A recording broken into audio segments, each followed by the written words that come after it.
All right. So this is the final installment of video lectures for this week. We're talking about sexual wellness or sexual well-being. We're going to focus a lot today on just how to define it and set you up to respond to the reflection about how you would define sexual wellness.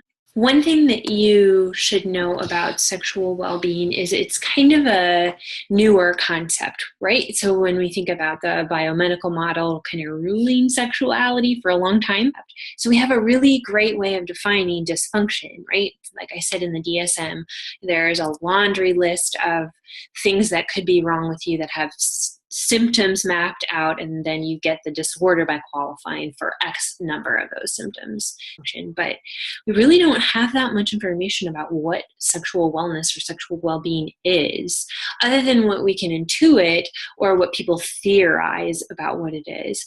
So that means that we don't have an empirical basis, right? So we don't have this nice nosology or empirical categorization that we've come up with in dysfunction. We just have what experts or individuals think of that should go into it, or to be honest, what's easily measured in a study, which you've seen in the Laumann article, the 4 questions. So we have this lack of an empirical basis for what sexual well-being even is. We don't know what's involved in it empirically, and when it's measured, we've done it mostly in terms of sexual satisfaction. So that was kind of the first thing, right? So what is satisfaction? Well, the earliest studies even used just like one question, right? So how satisfied are you sexually? Which is all right? It's better than, do you have erectile dysfunction, do you have problems lubricating, but it doesn't tell us a whole lot about your sexual well-being in a holistic sense. So if you're asking about sexual well-being with one or few questions, the likelihood that you're covering it holistically might be limited. You can think about that as you think about how you would measure it, what kinds of questions would you ask, and how you would cover all of the bases. What dimensions are present in sexual well-being? Well, we have, like I said, done some theorizing or guessing, used our best clinical judgment and research judgment to say, what do we think it is?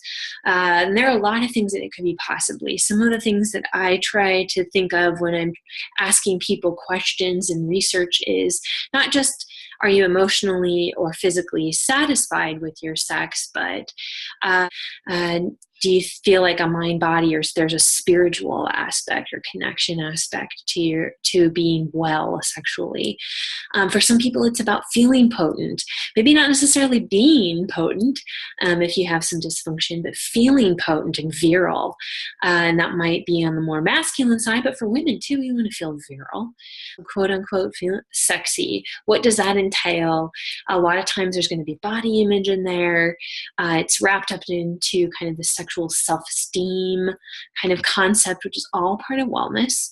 And some of the things that the WHO definition of sexual health brought up are really important for wellness too, right? Like having choices sexually, not feeling forced or limited sexually, and not limited in a sense of this is what I believe, so therefore I don't do the other things, but limited like these are the only things available to me and I don't like it, right?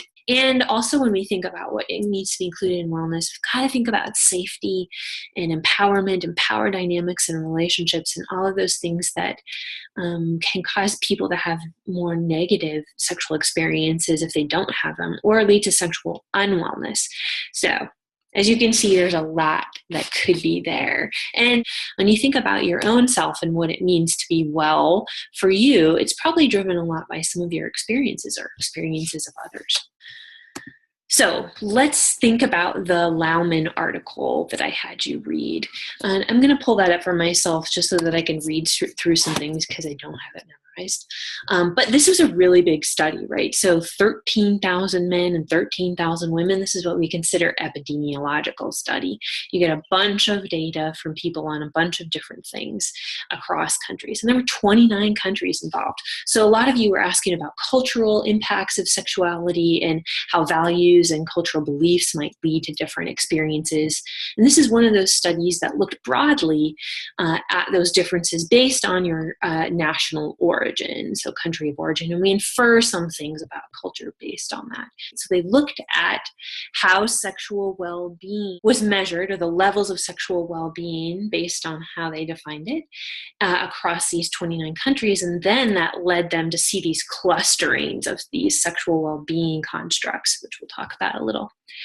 So here on the screen you can see sexual well-being for them was just 4 questions. Again, kind of limited. They looked at physical satisfaction, a question, emotional satisfaction, a question, how's your sexual functioning for a question, and then sexual interest or importance of sex to you. So those are some gray areas to look at, but there's also a lot of little bubbles in there that aren't quite filled in. So again, put your critical thinking cap on for this one and decide for yourself what you can take away about sexual well-being in general based on how they defined it. Okay, so one of the things they did right was that they clustered countries based on how they responded to these 4 things. So it was interesting because the clusters tended to be in patterns that we would think of, like a lot of the Western industrialized countries were up in cluster 1, which coincidentally had the highest levels of sexual well-being. In cluster 2, there were also Mediterranean and Asian countries in there, and they tended to have moderate levels, so be in the middle with sexual well-being, but they had more sexual interest than those Western countries in cluster 1. And cluster 3 was primarily Asian countries, China, Indonesia, Japan, Taiwan, and Thailand.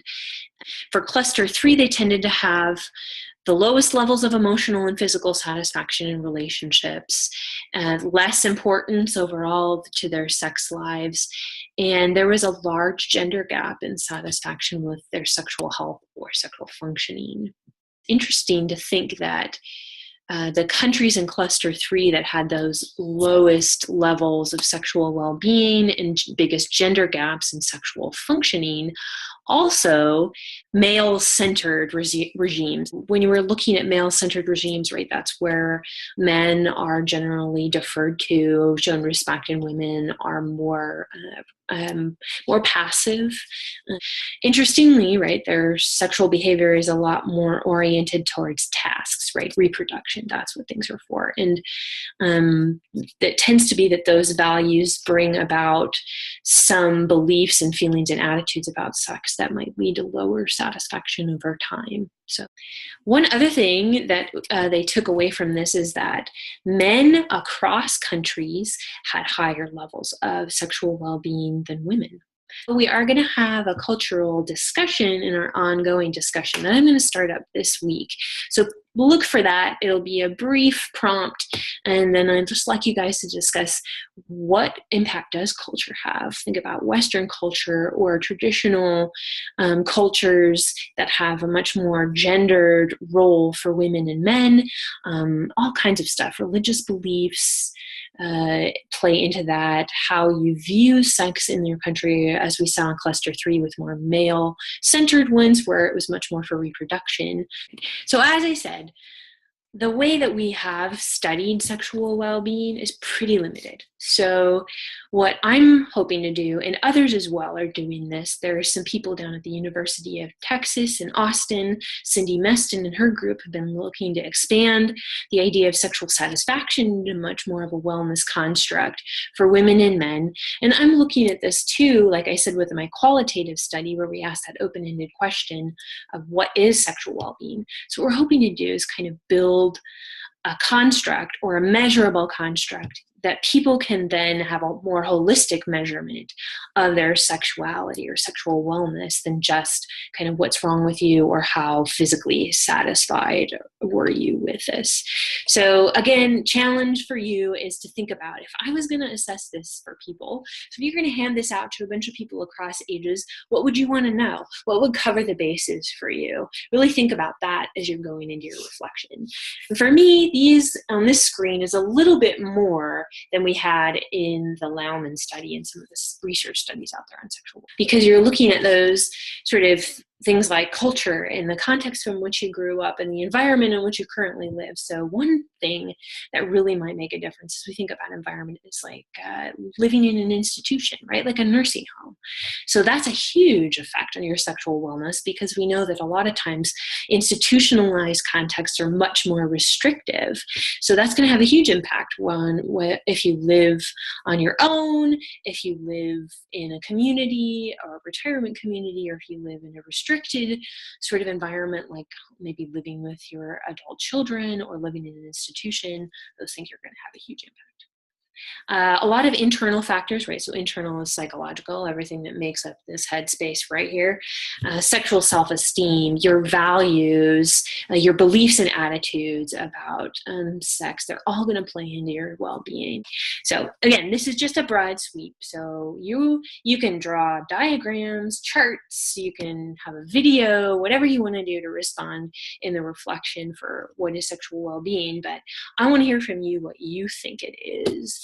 And we can kind of, what I'll do is I'll bring all those thoughts together and do another mini reflective discussion about that, so you guys can kind of hear what everybody's up to and what we think. And maybe we'll come up with our own measure that's far surpasses anything that's out there, I'm sure.